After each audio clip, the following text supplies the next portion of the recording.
जय केसीआर, जय तेलंगाना। साथी में खुर्रम अली, हाथ राष्ट्र समिति विद्यार्थी विभाग ग्रेटर हैदराबाद कोऑर्डिनेटर। जिस तरीके से आप जानते हो, कल यादगिरी भूंगरी डिस्ट्रिक्ट में बीआरएस पार्टी की ऑफिस पे अटैक किया गया था कांग्रेस के गुंडों की तरफ से, एनएसयूआई और यूथ कांग्रेस के लीडर्स की तरफ से।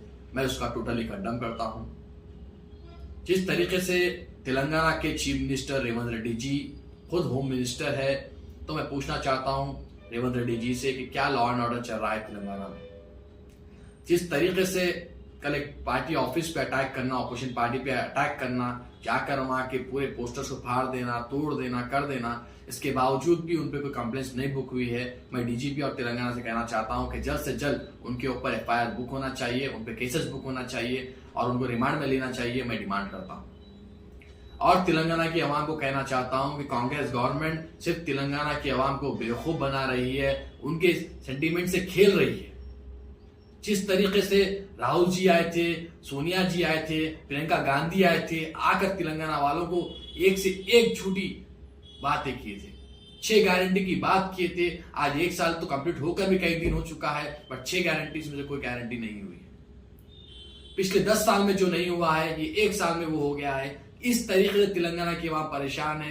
कई सारे ऑटो ड्राइवर्स ने अपनी जान दी थी, फूड पॉइजन से कई सारे विद्यार्थियों ने अपनी जान दे दी है। कई गवर्नमेंट स्कूल कॉलेजेस में, गवर्नमेंट हॉस्टल्स में खाना सही नहीं होने की तरफ से हमारे विद्यार्थी भाई अपनी जान दे चुके हैं।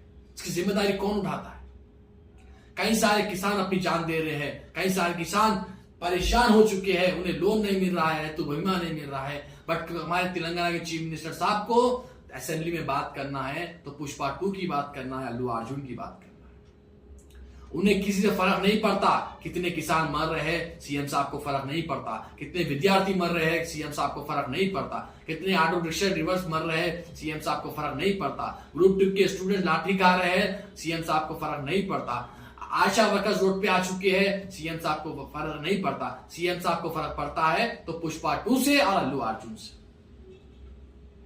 मैं पूछना चाहता हूं राहुल जी क्या कर रहे हैं, जब गली गली जाकर मोहब्बत का पैगाम की बात राहुल गांधी करते हैं, गली गली जाकर महिलाओं की बात राहुल गांधी कर रहे हैं, गली गली जाकर युवाओं की बात कर रहे हैं राहुल गांधी, तो तेलंगाना में क्या हो रहा है राहुल गांधी जी को नहीं दिख रहा है? क्या राहुल गांधी जी बहरे, गूंगे, अंधे हो चुके हैं? जो तेलंगाना में उनकी सरकार नहीं, किस तरीके से तेलंगाना के विद्यार्थी को प्रॉब्लम हो रही है, तेलंगाना किसान को प्रॉब्लम हो रही है, तेलंगाना की महिलाओं को प्रॉब्लम हो रही है, उसका सोल्यूशन नहीं निकाल रहे हैं।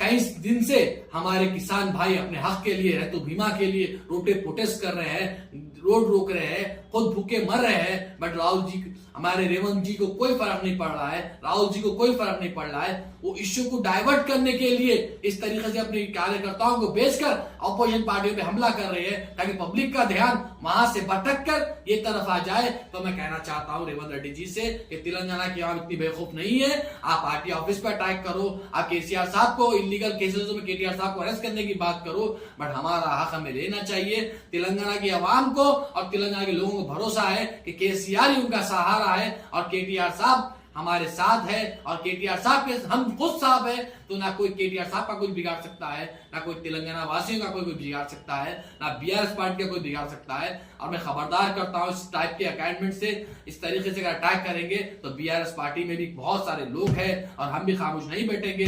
हमें ईंट का जवाब पत्थर से देना आता है, फिर भी हम कानून की इज्जत करते हैं, लॉ एंड ऑर्डर की इज्जत करते हैं, इसलिए हम लीगल वे से जा रहे हैं। तो फिर एक बार मैं डीजीपी ऑफ तेलंगाना से कहना चाहता हूं कि उनके खिलाफ जल्द से जल्द कार्रवाई की जाए। जय हिंद, जय भारत, जय केसीआर।